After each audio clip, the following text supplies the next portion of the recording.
तर राज ठाकरे हे मातोश्रीवर होते, तिथून आता ते निघाल्याचं सध्या पाहायला मिळतंय।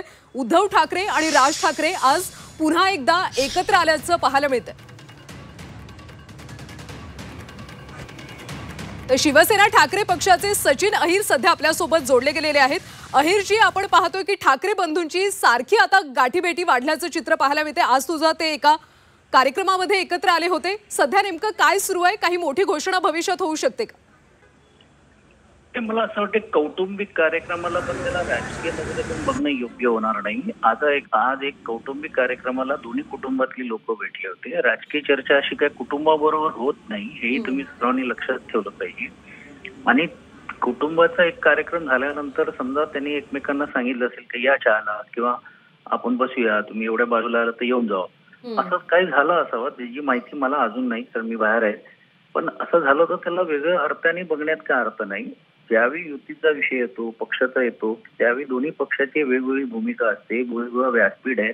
आम्ही आमच्या व्यासपीठावरती आदरणीय पक्षप्रमुखांनी ह्याचा सुसंवाद काय करायचं ते केलेलं आहे। आणि आगामी काळामध्ये परत ती चर्चा बसून करायची किंवा काय करायची, आज माझ्या माहितीप्रमाणे अशी कुठली नियोजित बैठक कुठच्याही राजकीय विषयासाठी नव्हती। हा पूर्णतः कौटुंबिक कार्यक्रमासाठी दोन्ही कुटुंब एकत्र आले होते। नक्कीच कौटुंबिक कार्यक्रमासाठी एकत्र आले होते सचिनजी। मात्र अशा पद्धतीने ज्या गाठीभेटी वाढल्या त्यामुळे कार्यकर्त्यांमध्ये सुद्धा एक उत्साह तयार होतो की आता दोन्ही बंधू भविष्यात एकत्र येतील असं त्यांना वाटतं। कार्यकर्त्यांमध्ये आहेतच, आणि म्हणून ते दोन्ही एका व्यासपीठावरती मराठीच्या मुद्द्यावरती एकत्रित आलेले आहेत। हे दोन्ही कार्यकर्ते पण एकत्रित आलेले आहेत। जो उत्साह आहे, उत्सुकता पण आहे, पण योग्य वेळी योग्य रीतीने त्याच्यातला निर्णय अंतिम दोन्ही पक्षाचे प्रमुख करतील। योग्य वेळ ती नेमकी कधी येईल सचिनजी?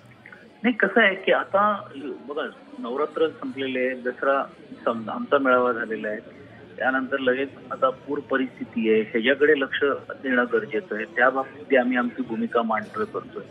तर राजकीय चर्चेपेक्षा सामाजिक चर्चा पण होणं गरजेचं आहे, आणि मग ती सामाजिक त्या व्यासपीठावरती आम्ही बोलतच असतो। आता त्याच्यानंतर ज्यावेळी आगामी काळामध्ये आचारसंहिता जवळ आले किंवा निवडणुकीचे पडघम वाजायला लागले, कारण आता हे निवडणूक घेणार आहेत की नाही घेणार आहेत हेही माहित नाही, नगरपालिकेची घेणार आहेत, मग कधी आम्ही असं ऐकतो जिल्हा परिषद मध्ये पूर परिस्थिती झाल्यामुळे आता त्यांना कुठच्या तोंडाने जायचं लोकांसमोर, त्यांना महानगरपालिका अगोदर करायची नंतर करायची, असं सर्व वेगवेगळ्या चर्चा आहेत। जोपर्यंत सरकार निवडणुकीचा मुहूर्त लावत नाही तोपर्यंत मला असं वाटतं या बातमीला काय अर्थ नाही।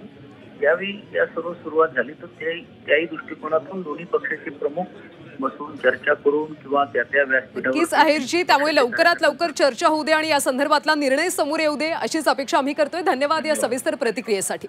तर राज ठाकरे हे मातोश्रीवर गेले होते, त्यांनी उद्धव ठाकरेंची भेट घेतली, अर्धा तास दोघांमध्ये चर्चा झाली आणि त्यानंतर आता राज ठाकरे बाहेर पडल्याचं सध्या पाहायला मिळते।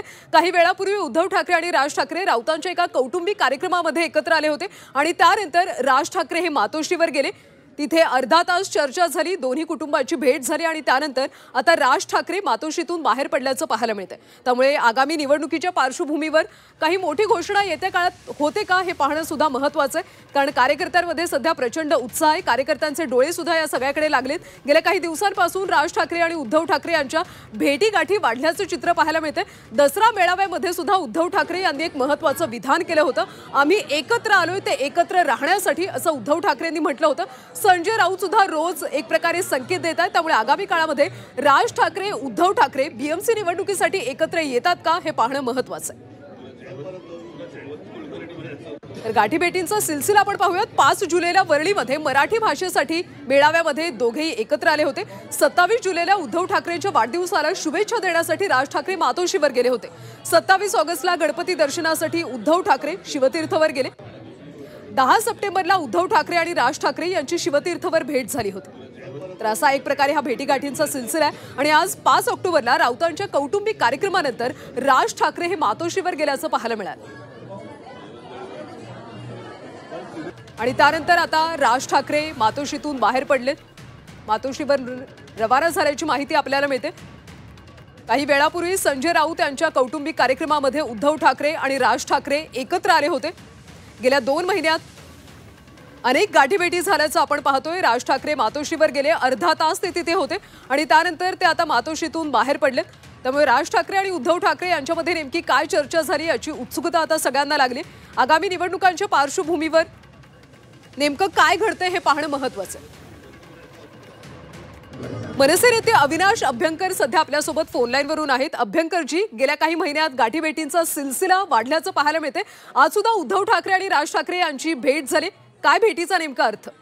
मला वाटतं एका कार्यक्रमानिमित्त राजसाहेब तिकडे गेले होते आणि त्या ठिकाणी सन्माननीय उद्धवजी पण होते। राऊत साहेबांच्या मोठा नातवाचा कार्यक्रम होता आणि कदाचित येताना त्यांच्या घरी गेले असावेत मातोश्रीवरती।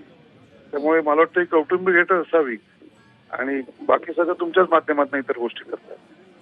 कौटुंबिक भेट होती, मात्र राजकीय काही अन्वयार्थ यातून निघतायत की आगामी काळामध्ये बीएमसी निवडणुकीसाठी एकत्र येतील का, युतीची घोषणा काही आगामी काळात होऊ शकते? कसं आहे, त्याच्यात मी भाष्य करणं एक महाराष्ट्र सैनिक म्हणून योग्य ठरणार नाही। जर काही व्हायचं असेल तर आमच्या पक्षाकडून तो निर्णय फक्त राजसाहेब ठाकरेच घेतील आणि मला स्वतःला असं वाटतं की आजची जी भेट असेल की ते तिकडे गेले होते, येताना कदाचित ते तिथे जाऊन आले असावेत।